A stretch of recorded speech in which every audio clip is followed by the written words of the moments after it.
கௌரிஸ் கறி கார்னர். நாம் இன்னைக்கு பார்க்க போகிற ரெசிபி நவராத்திரி நெய்வேத்தியத்தில் டே 8க்கான ரெசிபிஸ் தான் பார்க்க போகிறோம். நாம் இன்னைக்கு முதல்ல சித்திராண்ணம் வகையில் இன்னைக்கு வெண்பொங்கல் பார்க்க போகிறோம். நான் இன்னைக்கு 1 கப்பு அரிசி எடுத்திருக்கேன், 1/2 கப்பு பாசிப்பருப்பு எடுத்திருக்கேன்.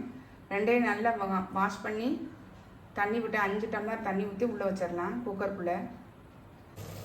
நல்லா தண்ணி வச்சுருக்கேன், நல்லா கொதிச்சிட்ருக்கு. நம்ம இதை உள்ளே வச்சிடலாம். நல்லா வாஷ் பண்ணிவிட்டு 5 டம்ளர் தண்ணி விட்டுருக்கேன். இந்த டம்ளருக்கு 1 டம்ளர் அரிசியும் பாதி டம்ளர் பைத்தம்பருப்பு எடுத்துருக்கேன். இதை நல்லா வாஷ் பண்ணிவிட்டு 5 டம்ளர் தண்ணி விட்டுருக்கேன். இப்போ நல்லா மூடி வச்சிடலாம். குழைய வேகட்டும். ஒரு 4-5 விசில் விடலாம். நல்லா வெந்துச்சு பாருங்கள். குழைய நல்லா கரண்டி வச்சு கிளறி விட்டு மசிச்சுடலாம்.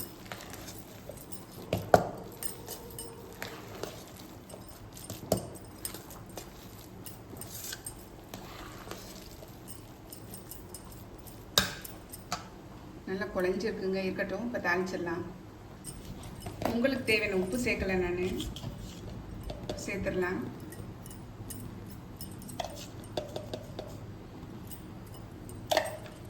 நல்லா கிளறி விட்டுறலாம். அதை முதலே சேர்த்தும் நம்ம வேக வச்சுக்கலாம். இப்போவும் சேர்த்துக்கலாம். இப்போ தாளிச்சு கொட்டிடலாம். இதில் சூப்பராக இருக்குங்க. இது கூட முந்திரி பருப்பு சேர்த்துடலாம்.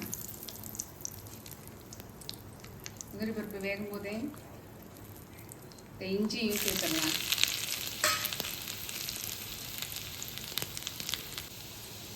இதில் மிளகு ஒரு 1/2 டீஸ்பூன் சேர்த்துருக்கேன். இது கூட ஜீரகம் ஒரு 1/2 டீஸ்பூன்.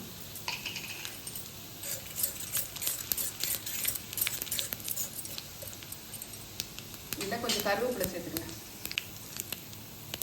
இது நல்லா புரிஞ்சிச்சு பாருங்கள். இப்போ இதை எடுத்து நம்ம பொங்கலில் சேர்த்துடலாம். இந்த பொங்கலில் சேர்த்துடலாம்.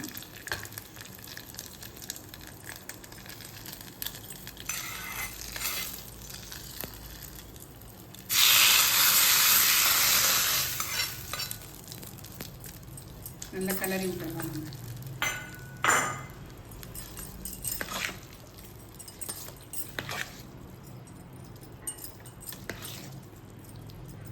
நம்மளுடைய வெண்பொங்கல் பாருங்க, மணக்க சூப்பராக ரெடி ஆயிடுச்சுங்க. பாருங்க எப்படி சூப்பராக ரெடி ஆகிருக்குங்க. செம்மையாக இருக்குங்க. நம்மளுடைய வெண்பொங்கலும் பாசிப்பருப்பு ஜவ்வரிசி பாயாசமும் சூப்பராக ரெடி ஆயிடுச்சுங்க. நீங்களும் இந்த ரெசிபி பிடிச்சிருந்தா ட்ரை பண்ணி பாருங்கள். ட்ரை பண்ணி பார்த்து கமெண்ட்டில் சொல்லுங்கள். லைக் பண்ணுங்கள், ஷேர் பண்ணுங்கள், சப்ஸ்கிரைப் பண்ணுங்கள்.